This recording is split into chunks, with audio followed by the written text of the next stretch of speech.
Hi, I'm Erin M. Evans, and I am a B-Dave dance fanatic. That's amazing. I'm also the author of the Brimstone Angels Saga, a 6-book series set in the Forgotten Realms, featuring two of Idle Champion's favorite tieflings, Frida and Havilar. I also play Cecilia on Dungeon Scrawlers on Wednesdays. Oh, that's a problem. You check 1 2 1 2. Oh, but they can hear the rhythm. My mic's picking up. Well, I mean, you can hear me. I can hear you. Yeah, no. They can hear. Can you hear me? Is your mic muted in OBS? Because I can hear you. Is the wrong mic selected in OBS? I appreciate I've done this exactly, and I'm all like, it's just because I made all the most common mistakes like immediately. They're fresh in your mind. Can y'all hear me now? Yeah. Okay. Yeah. We get. You don't care. Okay. This is the thing. We have to wait a second now. There he is. Okay. So apparently something I've never clicked before clicked. You know, yeah. I fixed Zoom this morning, so now XSplit's got to go, yeah, but what if we mess with you too? Yeah, right. Sorry about that, everyone. You didn't get to hear my lovely intro, but everyone on the podcast will, so go listen to the podcast later, 2 p.m. Pacific Standard Time on your favorite podcast services. Erin, go ahead and introduce yourselves again. But they heard me okay, right? Yeah. Okay, so now it's your turn.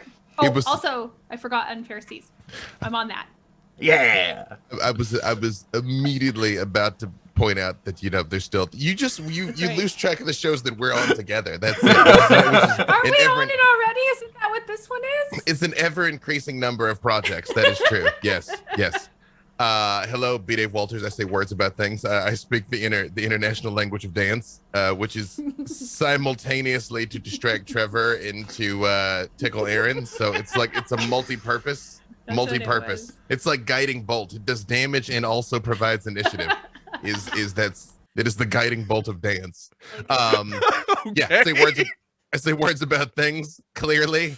Also, in addition to being on this wonderful show, I am the DM of the Idle Champions Presents the Unfair Seas, which will be back on today at 4 p.m. Pacific, and the voting is going on right now. That is going to be done by noon, I believe. That's going to affect tonight's episode. What do you know? What the vote is right now? I do know what the vote is right now.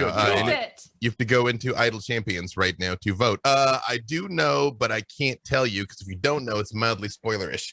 The fans can know. It's specifically you will encounter a problem, and the vote is whether or not the solution is one of brawn or one of skill, essentially.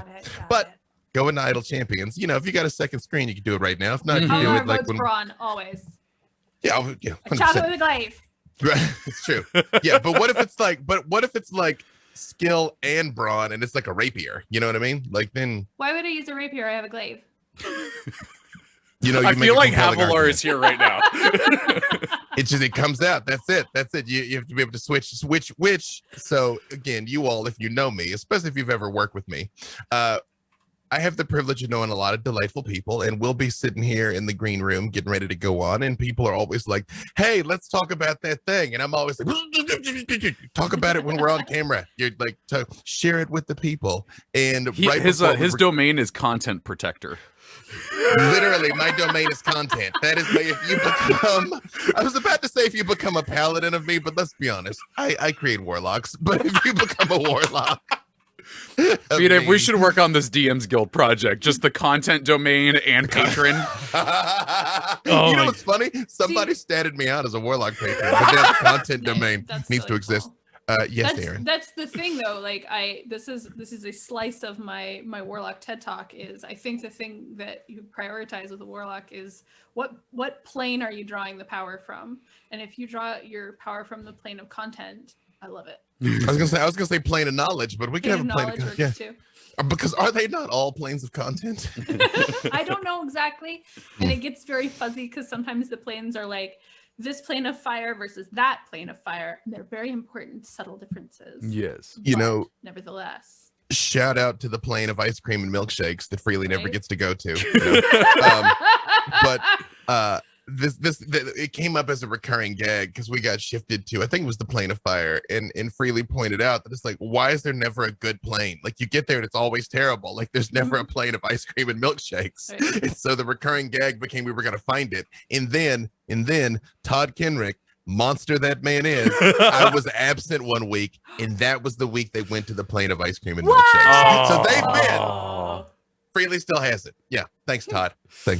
But you were asking specifically about Idle Champions Presents, Trevor, and I halted you. You were saying something to Aaron. Yeah, so what were we talking about? I forgot. What I was gonna say was, I said I was gonna be in the chat last week, and I was. But when Havilar got introduced and she came in right on the back of Zuni, and she's counting off a sending spell, that nearly killed me, and I loved every moment of it. I have used sending spells a fair amount in fiction, and it's always like you get it and you're like, damn it, it's 28 words. And you're like just kind of trying to like carefully triage out. But then there's times where it makes more sense that the person's like just talking, and then they get to the end and they're like, damn it, 28 words. But they probably got the meaning. It's a fun spell. It does tend to dangle with the like, no matter what you do, make sure you don't. Right. Don't do that. Yeah. Just for people that aren't familiar, sending allows you to send 25 words, even across the planes. So you have to be careful and theoretically count them out.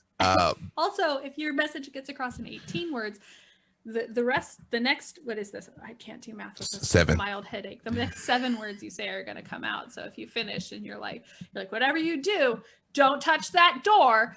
And then you're like, hey, are we going to get sandwiches later? It's just going to fill in. That's all going with it. One time in a game that I was playing, and the DM was like, okay, you get a sending from your mother.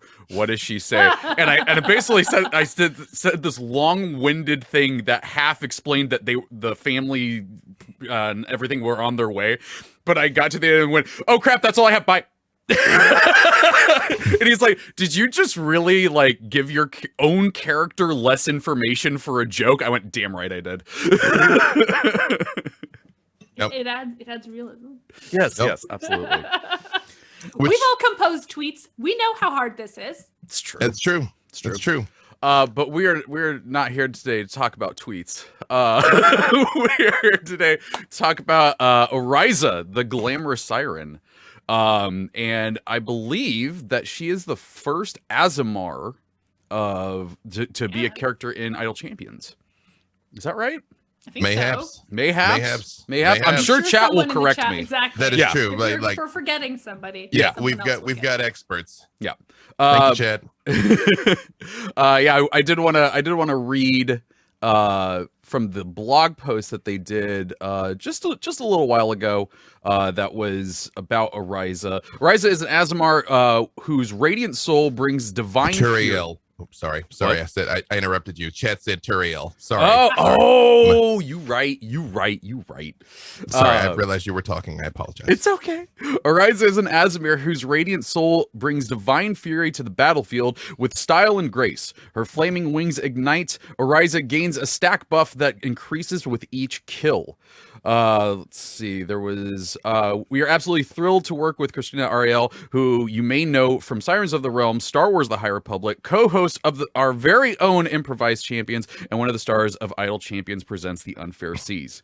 As a member of the Sirens of the Realms, Ariza joins her fellow Siren, and I'm going to butcher this name, and I'm so sorry.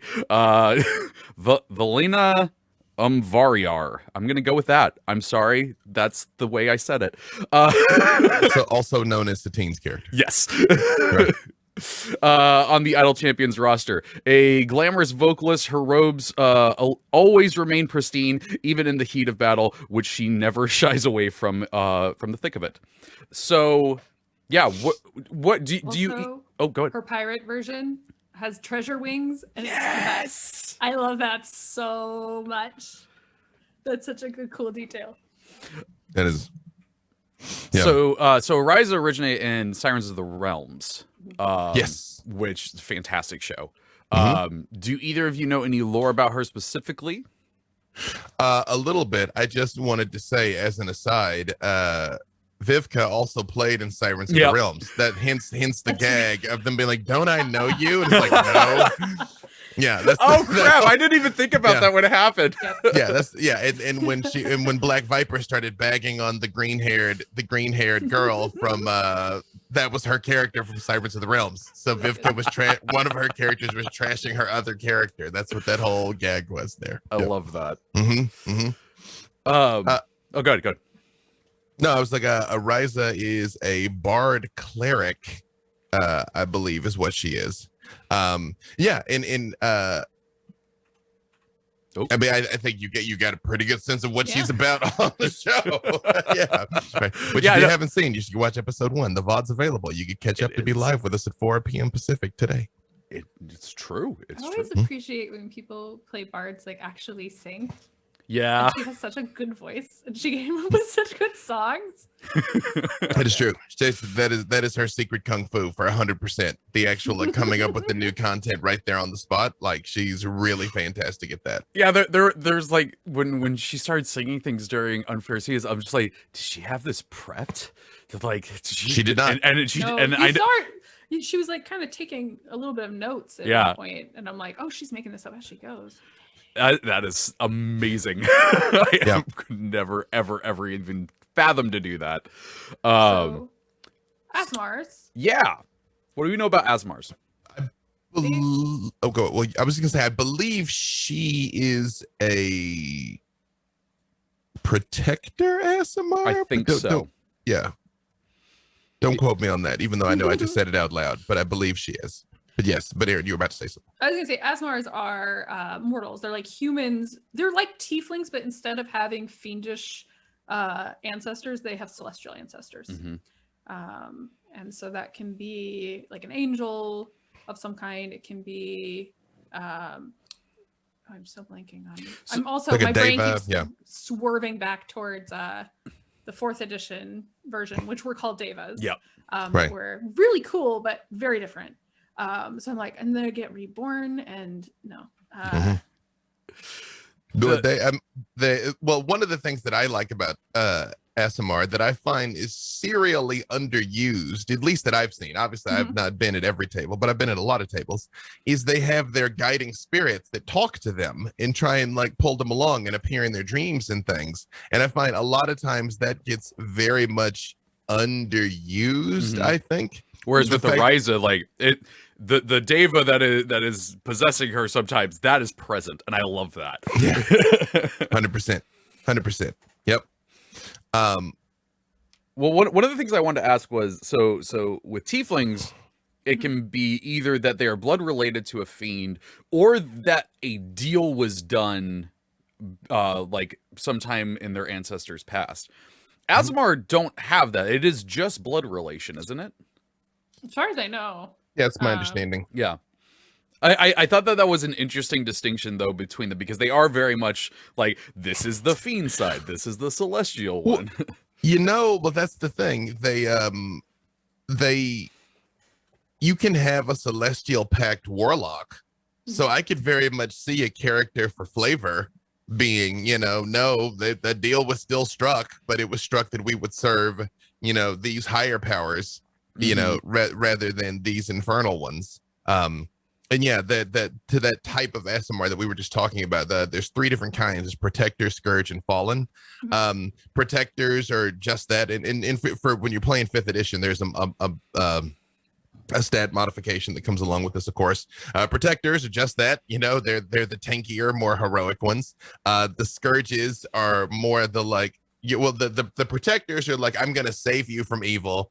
The Scourges are more like, I'm gonna save you from evil because the evil will be dead. and the Fallen Aasimar are the ones that have lost track of their mission, and kind of start sliding towards the dark side. Not necessarily evil, though. Yeah. It's just someone that spent too much time not in alignment with what they were supposed to do. Now, in a Darkened Wish, my roguey boy Aiden is an Aasimar who becomes Fallen over time because he was an orphan and he didn't know any other Aasimar and no one told him. So he just kind of lives this roguish life of like doing rogue things and like slides over time because he didn't know any better. So yeah. Although Aaron, you were about to say something. I apologize. I wasn't. Well, actually, as Aaron said, 4th edition Aasimar did not exist. They existed in 3rd edition and 5th edition. And yeah, in 4th edition they were called Deva, but Deva are something different. This is one of those things where you're like if you're like me and you're like I love the lore and I love figuring out how to just braid it all together. And one place where it gets tricky is when names get reused, which is always hard because it's like you got a cool name, you want to use it. And for example, I have had a lot of people come at me with the fact that there were Dragonborn of Bahamut before there were the Dragonborn, and how those are like, now we have to decide which is the best Dragonborn, which one deserves it. And of course my take is that Dragonborn, at least Time Anther and Dragonborn, are like, why would we call ourselves that? You guys started calling us that. So this kind of thing where it's like, okay, there's this race of people who are sort of divinely descended, sort of I forget what they call them, corporeal angels, who are sort of what they, in a lot of ways, in a meta sense, they hold the space that Aasimar do, which is that you have this player race that is celestial, right? That is you can be an angel person, and yet then we also have these other things that are angels or archons or however we're going to call them, that are the devas, right? Those are, now we've reused the name. It's like, well, why did we do that in the middle? Fortunately, I never wrote about devas, so I didn't have to figure out how to fill this particular lore hole, but that's an option. Lore hole. Devas are related to Aasimar because the devas are just a rank of the celestial things, like the solars and planetars, and like the devas are at the bottom. Like it's funny because the devas are the weakest of the celestials, but they're still like pretty strong. Yeah. Because they're still celestials, and a lot of times it's a deva that oversees every given Aasimar. Yes. So you still have like kind of like your guiding spirit, which is funny because I think, you know, and again, this is a lot of this was drawn out of existing world mythology and of a lot of existing world religion, of course, that a lot of the context in the gods and deities in the Forgotten Realms and D&D and all those games in general. And, you know, there's a concept in mysticism of the tutelary demon, which is Daemon, daemon, which is you had this like helper spirit, right, which wasn't necessarily a demon, it just kind of like sort of had your back. And I wonder if that's what they were drawing on for that, why the Aasimars have that, why they have, you know, somebody that's looking out for you. So be a neat thing. I will say, somebody asked in chat here if there was going to be friction between the tiefling and the Aasimar, and I was going to answer, and then it occurred to me the tiefling's here. So, yeah. I think only in the sense that Havilar has a tendency when she meets badass ladies who are also glamorous, she has a little tendency to kind of duckling at them and like girl crush and be like, can I also have wings? Maybe I should be a card. There's a point in Lesser Evils where she meets who it turns out to be a Zhentarim assassin who is a devotee of Bane. And she's like, she has cool tattoos. And Havilar's like, I should get tattoos. Meanwhile, her boyfriend's like, that is a bad person. And it's like, okay, you're just jealous because I'm interested in her. Like, so I mean, there's friction in the sense that having a teenager like ape all of your coolness is probably annoying, but I don't think from Havilar's side anyway there's any kind of like your ancestors and my ancestors would have torn each other apart because Havilar wouldn't. Well, I would say two things. One, Havilar with wings and tattoos. Yes. That sounds badass. Right? Yeah. Because Rita got wings and that's dumb. True.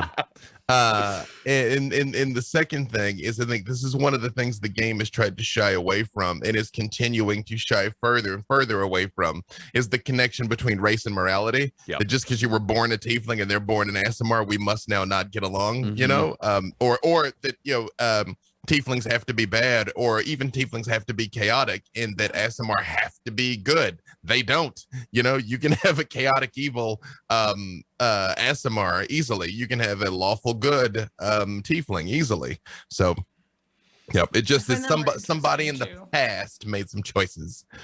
Yeah. For some reasons. For some reasons.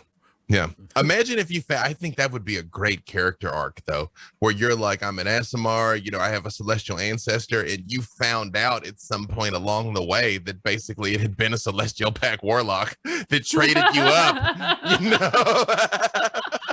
And that's why. I love that. I also kind of like the idea of a celestial pack warlock coming from being a child of an Aasimar and a tiefling. I had a conversation with Jeremy Crawford about this. I'm here for this. The episode is over. I just want to hear about this.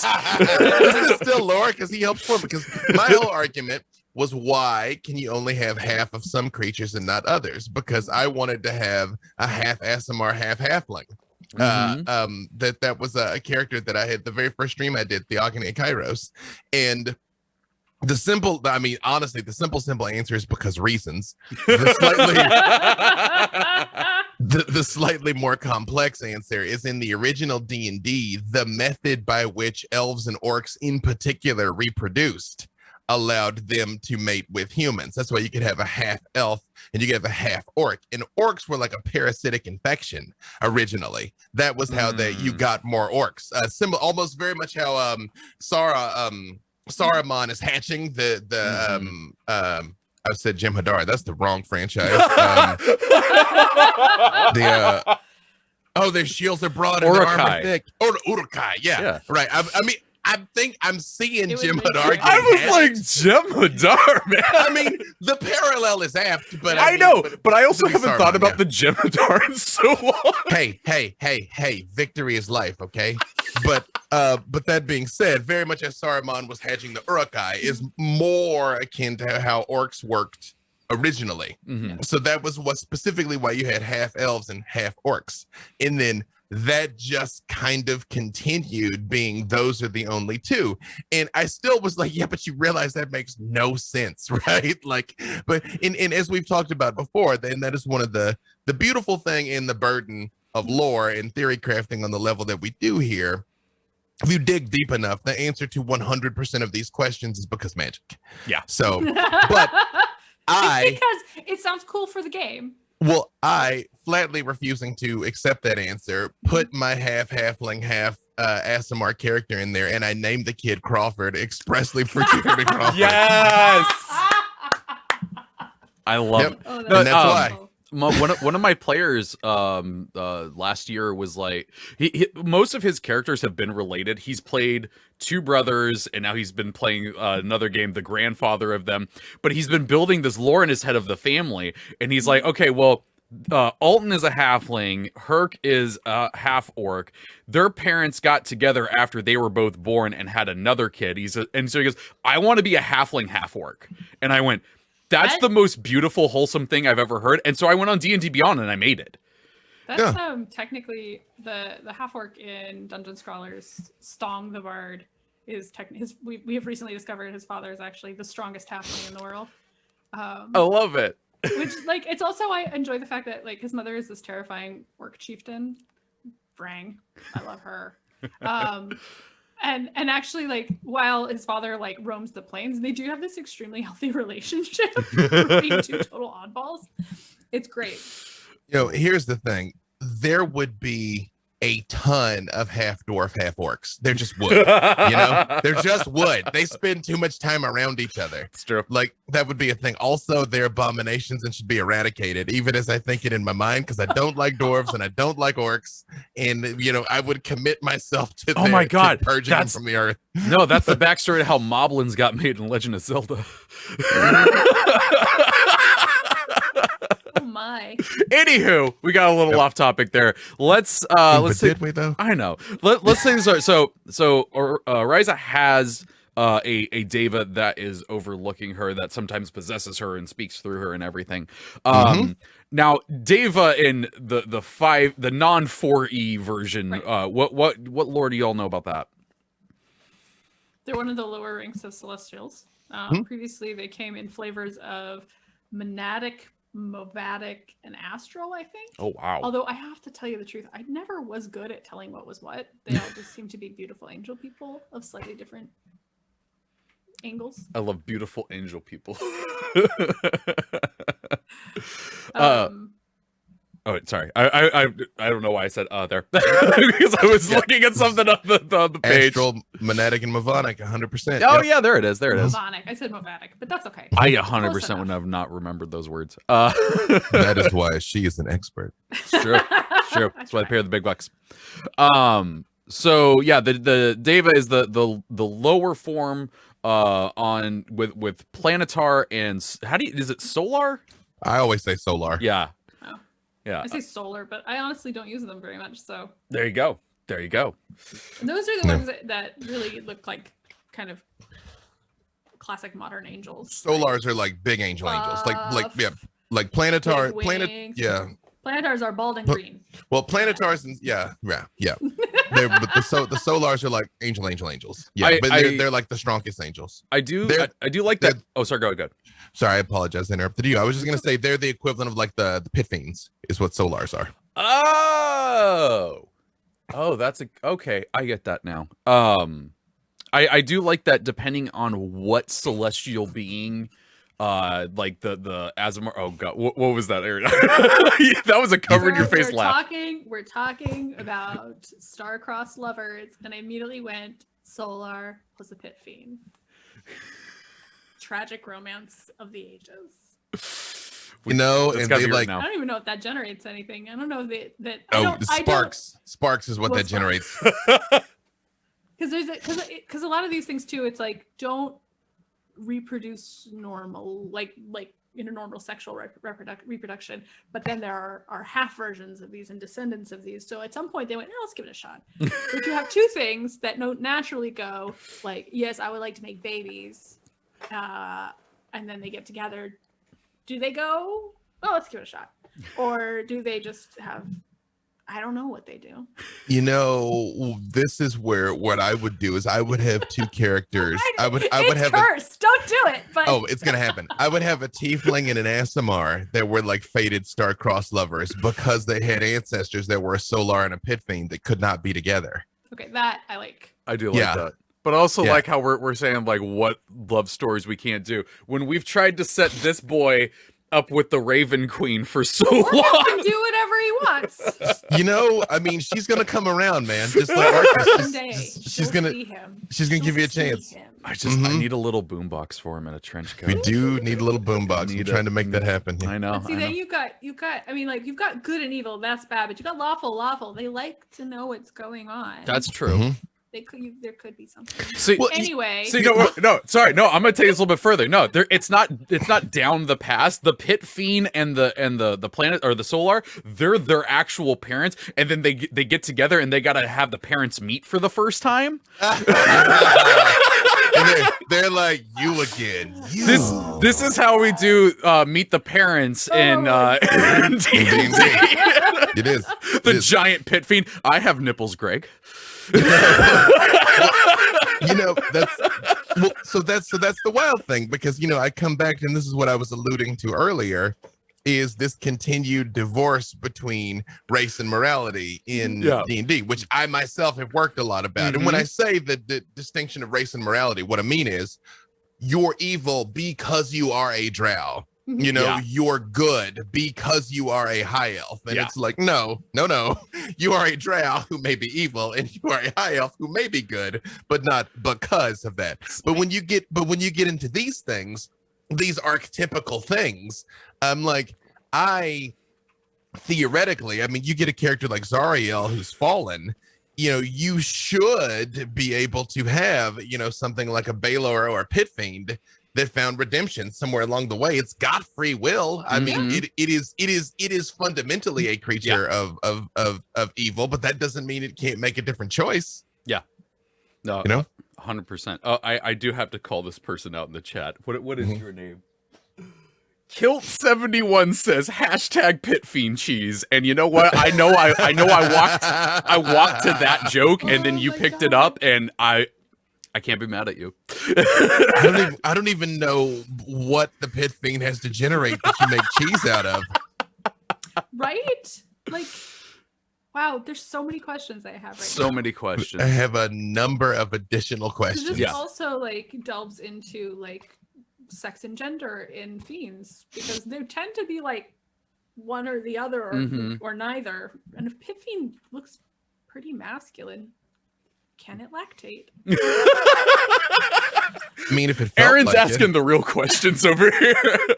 No, I'm just trying to think. Like, get that off the air. In my mind, I was like, what's the worst cheese? But the problem is I love cheese so much, like there isn't one. You know? I try it. This is another. I was with you on Displacer Beast cheese. I don't know that I'd go for the pit fiend cheese. This is another one of those episodes. If I had to meet the pit fiend that made the cheese, that's a different story. But if someone just said, "Here, try this cheese. It's pit fiend cheese," I gotta know. But what if you met the pit fiend that made the cheese and it was like really proud of it? I'm really hard on this. Then I don't want to die. So. Yeah, like flaming whip and everything there. It's like Monterey Jack with pepper jack in it. Sprinkled with the skosh of hatred. Just a skosh, though. This is another one of the episodes where I just imagine Dylan watching this with the furrowed brow going, we pay these people. Hey. This is still exploring the lore and how it works in context, though, Dylan. Like, it's fine. It's fine. Oh, God. I'm like, thank you for tuning into what may well have been the very last episode of Jenkins lore. If we don't show up next week, you know why. We will have died as we've lived, chat. We will have died as we've lived. Yeah. Oh, dear. Oh, sorry, go ahead. Right. I just been saying, oh dear, that's it. I think I was about to do what you were about to do in the attempt to bring it back. To bring it back. The question that I have is so the Celestials that are very like angel-like, but one of the things I didn't want to say is, by the way, I really like the point that like Devas look like statues come to life with a wig on top. Planetars look like a jade statue that's bald, and then you get to Solars and it's just Fabio. It's just majestic flowing hair. They're the top angels. Yeah, they are. So do they work for specific gods, or do they work for lawful gods? Like what's the deal there? So I think different gods have different servants, and that in the lore that's been in flux a lot. I know when I was skimming the wiki for stuff, it didn't mention, for example, Selune having planetar servants, but I know for a fact she does, because I wrote one into a book after doing extensive research on this already. But I do know that one of our suggested topics was a particular set of lawful and good gods. Is that where we're angling? Yeah, we're heading that direction. But I did just want to say, like Mount Celestia, those divine play, like a lot of them are there. Yeah. Where like Bahamut's palace is, or Bahamut's palace like abuts that place, in that type of thing, which is kind of like, again, the reverse of the abyss. Like a lot of this is the inversion, but you can very much tell by the detail applied that the hells were very much fleshed out and defined first. And then it was like, then we need a place that's not that, but it's a mountain, and backwards hell. And it's backwards hell. We need backwards hell. Backwards hell. Yeah. Which is like Cleveland, I think. I'm sorry to any of our Cleveland listeners or viewers. I'm not. You know I'm right.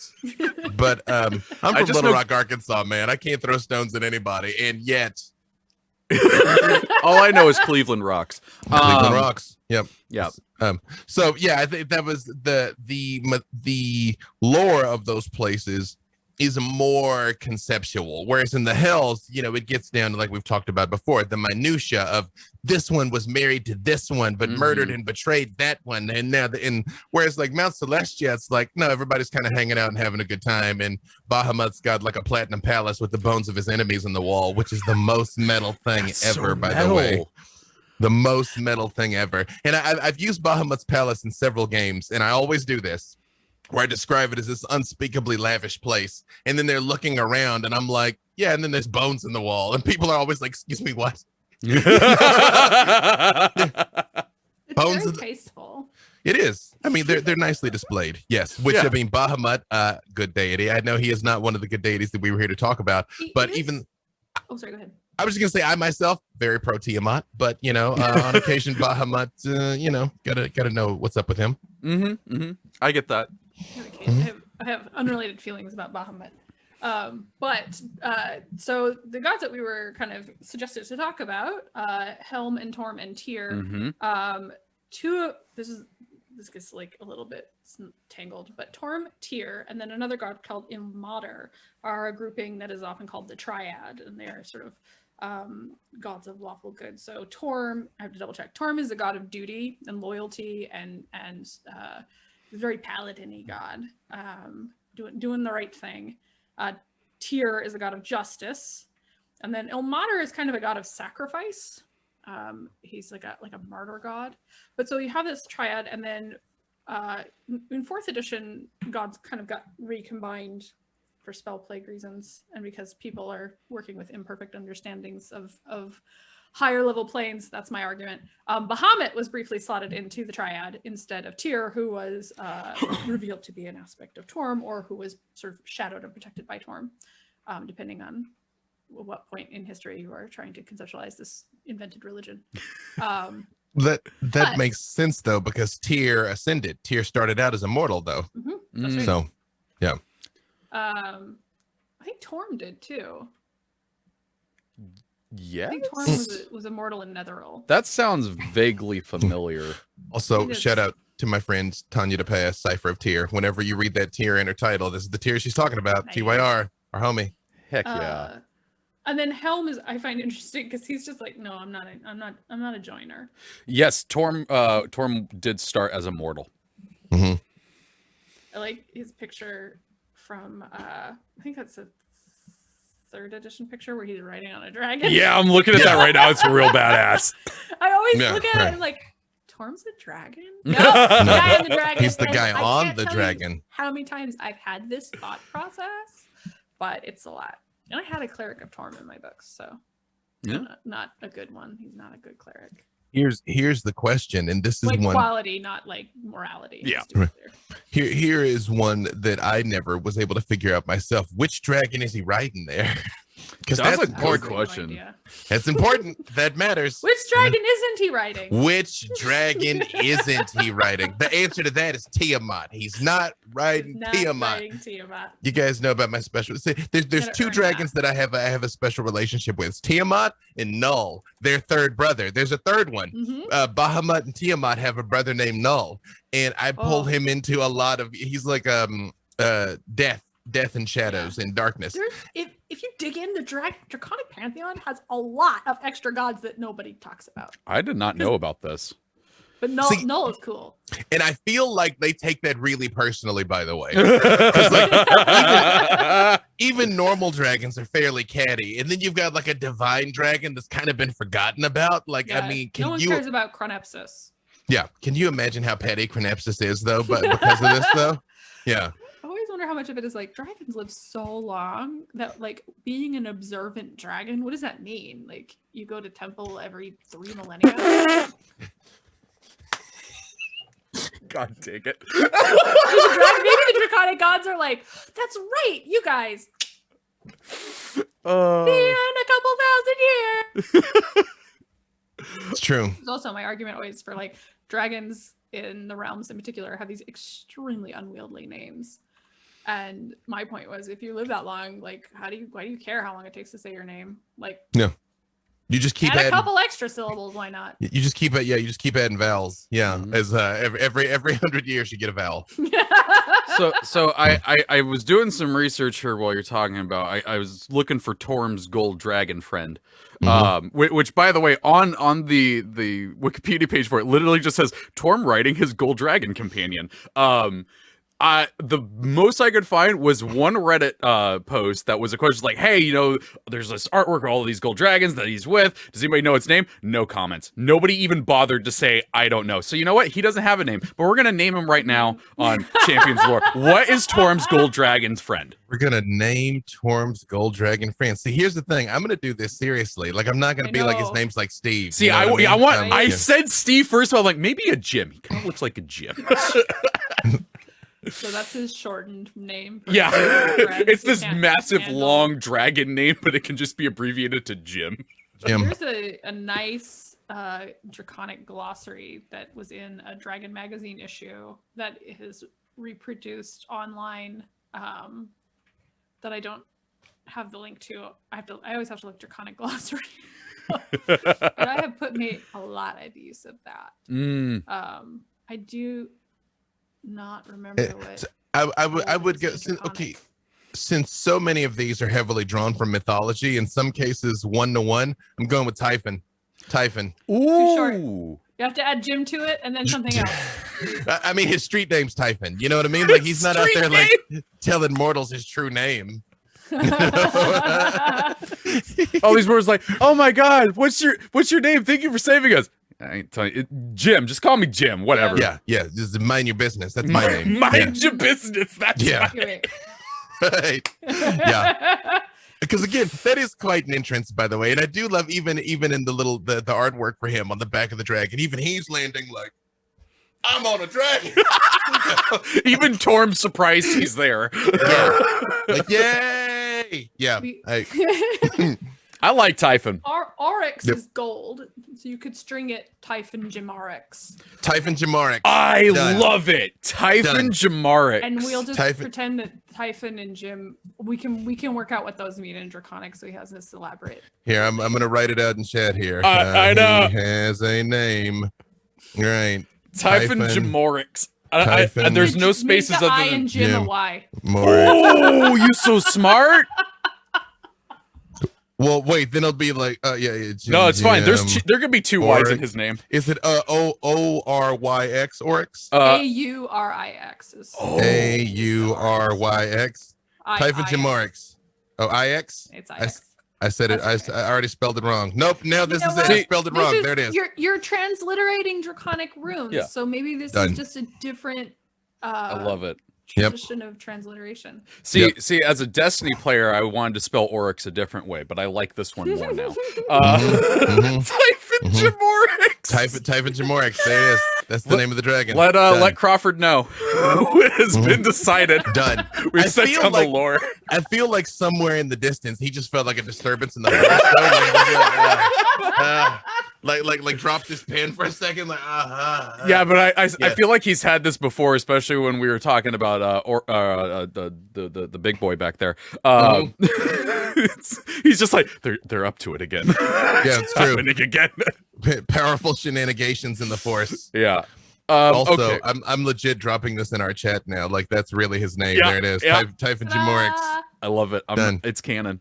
It's canon. We made it canon. It's true. Two auteurs made it canon. See, you joke. The next official WotC thing I write, I'm putting a dragon named Typhon Jamarix in the lore. Like it's done, people. You just saw that come to life in real time. Yeah. I love everything about it. Okay, so let's check out what chat's been up to as we're getting towards the end of the episode here. Let's see. Jellybro11 says, "This is my favorite lore show in the Citadel." If only we had Matt Muir here, or Mark Muir. I almost said Matt. True. Mark Muir. That would be perfect. Let's see. Master Burglar says, "Question: Will Aaron spoil any monsters for tonight's show today?" Oh, y'all. Okay. Y'all, go back and watch last week's episode now. Or listen. When she's like, did you know were sharks are a thing? And I'm like, huh. Faked it out. Didn't know. Never heard of that. I did wonder at the time why we jumped off that so fast, because were sharks is fascinating. True. Because, like... Oh my God! You know what? You're right. It's confusing a little bit, right? But it was like we bounced to a new topic, and I was like, later I was like, oh, it's too bad, but I did not suspect. My I have been ADHD ass suspicious. like only noticed it for a second, and then B Dave kept talking. I went, ooh, new topic. I mean, they are innately dope though, and I gotta tell you, Mark passed that con save to become a shark by 1, and I know I'm 10,000% sure he would be super down to have Oh my Bailoff be a God. were-shark. He Right? wouldn't even try and get it he wouldn't even try to get it cured. Yeah. Because I ran a one-shot with Mark Meir at D&D Live in 2018 where Bailoff ended up with a Tarask in his black pits. And ever since then, he's like, Bailoff has a Tarask in the black And pit. it happened. Like it happened, and people saw it, and it happened, and I'm like, it did happen. See- there you go. So, see, yeah. but- So I think we should dig into weresharks because I have so Oh, many yeah. questions about them. Well, it's you know, Now you're an expert. well, well, that's strong. That's strong. But, you know, I believe in you. the funny thing about the Curse of Lycanthropy in D&D, because I did have to research it because there was a non-zero chance one of you was about to catch it. When you become the creature, you take on the alignment of the creature. Like Mhm. everybody thinks you become this rampaging monster, Yeah. but not necessarily. And bears Just are like lawful werebears, good. Exactly. You turn into freaking Smokey the Bear. I love You that do. so You're just like, much. ah, but I'm a good citizen and care about my community. I love the idea of this adventuring party who just got together walking through a forest, and one of them's going like, anybody smell a fire? The halfling just hulks out into a bear. I am needed. Boom, boom, boom. Which, That's by the way, trigger. It's not which, the moon. It's to go- I smell fire. all the way back to the freaking frost giant polar wears. Yeah. Does that Nice. mean they're like super? I was gonna say super cool, but they're frost giants. Womp womp. But does that mean they're like the nicest guy? That's a good question. Because like a polar bear is different in some ways from what I assume is a brown bear, which is what you get you get the depictions of the Yeah. bear. But they're not wildly different, right? Like grizzlies and polar bears interbreed. So They They also Yep. fight. A lot. But- Yeah. and like the main thing I'm like, I just had this conversation with my son, which is maybe for an anxious child, not the topic to discuss. But like, yeah, polar bears hunt people. Polar bears and tigers. They're the only two Right? creatures that expressly They stalk actively humans. are like that. Expressly for prey. Yeah, tigers and So- polar bears. So Yep. part of me like rebels a little at the idea of a polar bear being a polar bear being lawful good if they're gonna intentionally hunt and consume sentient beings. Here's the thing. But I then eat lots of creatures I got nothing against. You know, like I mean, I don't mind chickens, but they gotta go. You know. all of this ends so- up drawing uncomfortable moral lines for me. Like, why is it not okay to eat people, but okay to eat chicken? It is. Right. What if the chicken can play the piano though? Like at Yeah. what point of like artistic Right? capability does the chicken's life becomes more valid? Yeah, Before- apparently. Before I read the next couple, I believe in my heart of hearts that when you were one off from becoming a were-shark, so many developers at Codename went, oh, thank God.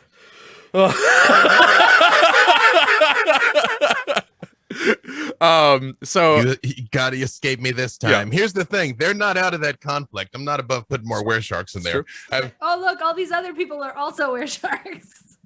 Do not test me. Do not, because there's a curveball that was supposed to happen that our tech snafus eliminated, which may or may not be more were-sharks, if only to have a greater chance of afflicting with one of you with the curse of lycanthropy of were-sharkedness.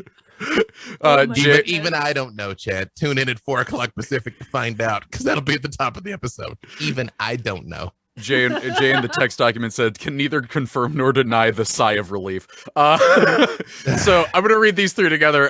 Dark Cyril, Jaladun, and Cassius335 suggest Oath of Content Paladin, Patron of Content, and the College of Content Bard, please. I love all of See, them. y'all are joking. I will do Oh, it. no, 'cause I no. Those are no, do it. Stay tuned. Do it. B-Dave and I might be having Yeah. conversations today. Not joking.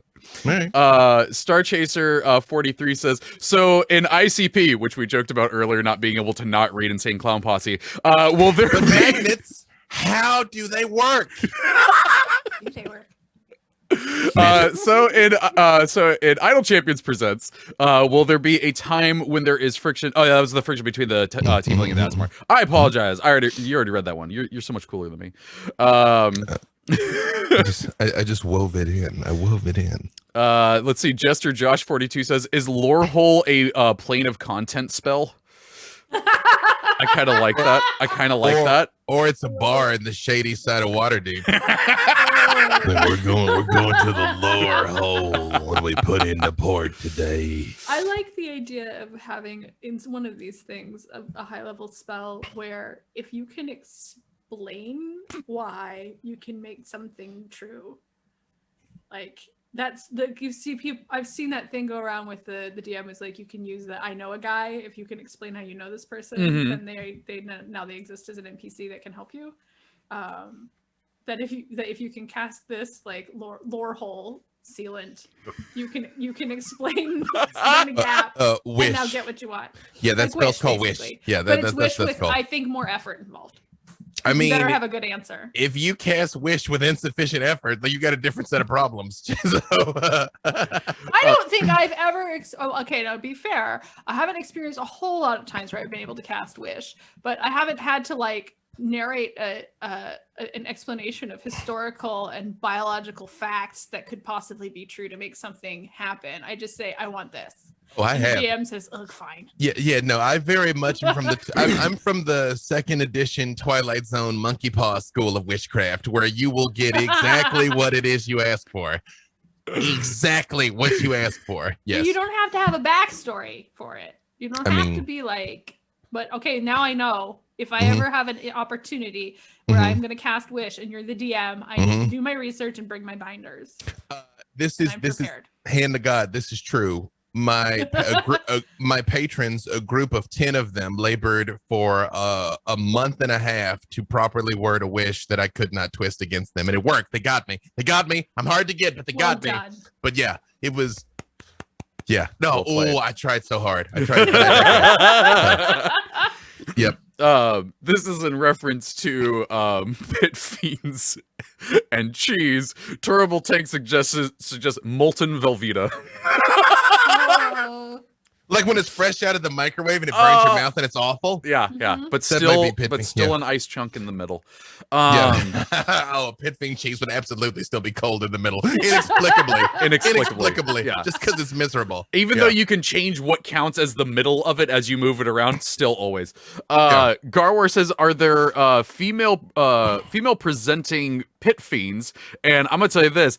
That's gonna be canon now in my world, and I'm gonna pull in lore from another place, which is Alien versus Predator. Don't judge me. In one of the books, they show a female predator. She choke slams a dude and then tosses him across a room, and it was the coolest thing I'd ever read. Predator. So you guys know I hosted the Predator series for Fox for a while, and that's right. The Yautja are a matriarchal society, and the females are larger than the males. They're so badass. But yeah, that's how I would play a female presenting pit fiend. I think there's room for it. I mean, I think in a lot of the cases, the sort of spoken intention is they don't have gender, but then they are definitely known as dudes. Yeah, 100%. Or if they're sexy, they're always ladies.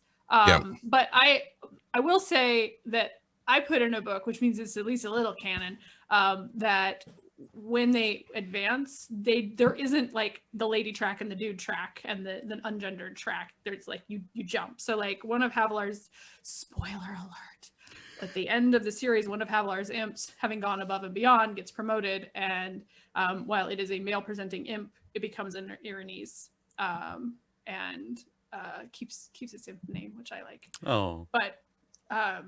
But yeah, so that is sort of, that can be an attribute, although I think absolutely making it more flexible, but that as you move up the ranks, which is, a big part of being a devil is moving through the hierarchy, that whatever gender you've attached to yourself here may not be true here, and that in at least the way I wrote it, the imp did not see this as any kind of disruption, that I am me here and I am me there. It is a different me. And so of course, like here I'm tiny and here I'm big and terrifying and I stomp on things with my hooves. I am still me. I am just a sort of variation of me. And that kind of thing I like too, because they should be different than just people who are pointy. tails. Mhm. It's like a caterpillar to a butterfly. Yeah, I will just say, as an aside, Marilith are my favorite, my favorite demonic creatures. But if you think about it, like, you think it's hard to get promoted in the military, it's got to be hard to get promoted through the ranks of the devils, because they're fair, but they're also incredibly petty. You know what I mean? Where you're all like, I killed a lot of people, and they're like, like if I promote you, then I have to get. It's kind of like in the office environment, where it's just like, I've been trying to get this manager position for 6 years, and like, that's cute. I've been trying to get up from an imp for 600 years. I mean, really, the answer, I think, for most devils is like, figure out a way to make the person ahead of you fall. Yes. Yep, that is Get the them way. out of the way, you're up. Which or in Mott's case, it's a lot of like, know too much, but help a lot, and this is easier than this is easier and draws less attention than if we just obliterate an imp. I almost feel like on the demon side of things, it may be easier, where even the demons are surprised. You're like, whoa, I leveled up. Whoa, yo. So one of the last questions I want to do is from Hazen, who says, who is the god among gods, like Zeus or Ra? Ao is sort of the overgod in Forgotten Realms lore. So he kind of holds the tablets of fate, which says, here's what everybody gets to be in charge of. He's not as much of a character as other gods. Like, I don't get the vibe he's meant to have much in the way of a personality. He's so far removed. It's almost like incomprehensible. The only lore I have read that has involved him is Asmodeus getting the ruby scepter and being like, this is your contract that has to be fulfilled. Like, you have to hold this, and this binds all contracts. But that's the only time that I've really read anything with him. He's a sort of an unspoken element of the Second Sundering, where the idea was that Ao is kind of like, okay, enough shenanigans. We're gonna like tidy everything up, and so you have this much time to get your affairs in order, and then I'm locking it down. So that the Sundering series was and the adventures that slotted into that was a lot of gods jockeying for position and trying to solidify their portfolios as this time approached, where everything sort of got shifted back into place. So, but I actually don't remember if Ao ever even appears. If anywhere, it would have been in the Herald, which was the book by Ed Greenwood at the end. And isn't he like neutral anyway? Yeah. Pure neutral. He is very much removed from the rest of the gods. So especially because this is a pantheon. This isn't, I mean, it's not a real pantheon. It's sort of built up around one particular society. It is a pantheon of like gods that bop down and adapt to different worshipers. You don't have that same kind of hierarchical structure because it's different in different places. There are gods that definitely have more power. So gods like Mistra is the goddess of magic. Obviously, in a world with this much magic, she's got it going on. Tiamat's not a greater goddess. I mean, isn't she though? By the way, when you sorry, go finish up. Also, there's a certain amount where like these definitions are irrelevant depending on where you go, because there are places where a god who is considered to be very powerful isn't heavily worshipped, and so that it kind of almost isn't going to be as present. And then when you're playing the game, you get your powers unless the DM has an interesting story reason for you not to have your powers. Like, it doesn't really matter, right? Like, if you're a priest of Helm's not a huge god. We missed the god of guardians, right? So like paladin, he's not a hugely powerful god, but like, so even if you're in the depths of the abyss, right, where Helm cannot technically reach you, you're not going to not have your powers, because that's not fun unless it is fun and you're DM structuring it that way. So last thing I'm going to read from the chat, and we're not going to talk about because I just think it's a great statement. Vancouver by Night says, predators are artificers. You can't change my mind. B-Dave, Aaron, where can people find you, and what awesome things are you working on?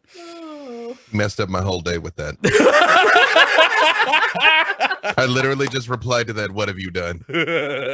Somebody else was like, aren't they rangers? I'm like, I can see ranger artificer. Yeah. But I digress. Monster hunters. B-Dave Walters, I say words about things. I just keep coming up with projects to give me a reason to hang out with Erin more. And we will be back today at 4 Pacific for Idle Champions Presents The Unfair Seas, episode 2. So voting is up now. One of the votes just ended. Oh, so wait, one vote just ended at noon, and I think the next one starts at 7 after the show, I believe. You know, it's funny. I say that like I'm not sure. Like, we haven't talked about it like a lot. Like, Dylan and Chris and everybody at Codename Entertainment is like, we went over this repeatedly. And I'm like, we did? We did. It is happening-ish, kind of. But what I do know, 4 o'clock Pacific, come tune in. It'll be dope. You can find me on Twitter at Erin M. Evans. You can, again, see me in Idle Champions Presents The Unfair Seas playing Havilar. At 4, and I'm just gonna say it again because otherwise I'll forget it. And then on Wednesday on twitch.tv/Dungeon Scrawlers at 6:30 Pacific, I will play Cecilia. This is our season 2 launch, where I think we're gonna end up fighting a lot of vampires because we kind of pissed them off. It's the best thing to do with vampires. It's okay. I have sickening radiance. It'll be fine. Yeah. You as can long as everybody stays, all the vampires stay there, and all the non-vampires don't go there. It'll be fine. You can find me on the Difficulty Class podcast every Friday and on Twitter at the Treavor. There is an A hiding in there. And you can find me in spirit on Idle Champions Presents as the parrot of Freely Treavor. 4 p.m. Pacific Standard Time, twitch.tv/CNE Games. Don't forget, Ariza is currently available in the game right now. Unless you're listening to this in the future where she is still available, you're just going to need a time gate. So go grab some of those stones and unlock Ariza. If there are some updates this week about the schedule, just to let you know. Evergreen Champions, this is the season finale, so that will be going on Wednesday like normal, but then there's going to be a break. Mars's Guiding Hand is postponed, and Bushwhackers Weekly is also postponed. Last week, I was on Bardic Inspiration. We made a song for Freely. Go listen to Freely's song. It's really incredible. It's really incredible. Oh, yeah.